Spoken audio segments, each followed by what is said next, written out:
Assalamualaikum warahmatullahi wabarakatuh. Tepangkeun Wasta Abdi Linda Agustin di kelas 10 IPS 1. Abdi di dieu bade ngadongeng tentang entog emas. Kacaritakeun aya saurang petani nu kacida malaratna cicing di hiji saung gubuk nu geus reyot. Mang Julin ngaranna hirup sapopoena ngan dibaturan ku sakandang entog.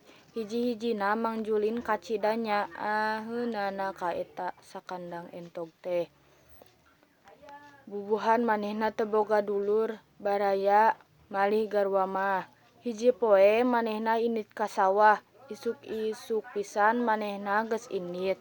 Kabeneran dititak ku Juragan Lurah pikeun ngabinihan sawahna. Ari gawena mah kapake pisan ku Juragan Lurah teh. Kusabab Mang Julin segut pisan kana gawe nanaon oge. Ari entogna dikencarkeun di buruan gubuk teh tara aya hariwangan. Balik ti sawah wanci sariak layung. Mang Julin kacida laparna. Manehna ngadeuheus ka Pangeran. Duh Gusti, mun paparin abdi beunghar meureun dahar nanaon oge bisa. Mang Julin teh dahar nganjeng uyah, saenggeus wareg mah manehna tuluy ngampihkeun entog nu di juru imah.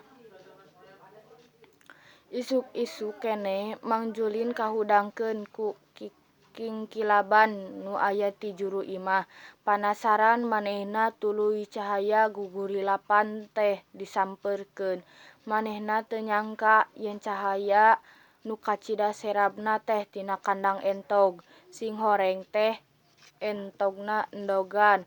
Endogna endog emas. Mang Julin pepereudeuyan nganggap entog teh manehna kacida bungahna endog emas murni. Bisa dijual ieu mah gerentesana. Poe kadua kitu deui entogna ngaluarkeun endog emas deui hiji. Kitu saban poe sakandang entog teh endogan endog emas hiji. Nya puguh Mang Julin teh jadi beunghar. Manehna geus boga sawah sorangan, imah gedong, balong, ternak entog, jeung harta lianna nu mucikil. Entog teh nyaan mawa rejeki keur Mang Julin. Hiji poe Mang Julin ngarasa cape mun kudu unggal poe ngadatangan kandang entog pikeun mawa endog emas pira hiji teh. Mang Julin sasadiaan bedog keur ngabeulah entog ngarah emasna kabeh kaluar. Jadi manehna teu kudu mawaan unggal poe ka kandang entog. Ari geus dibeleh entog teh teu kaciri emas-emasna acan, malahan entog teh paeh.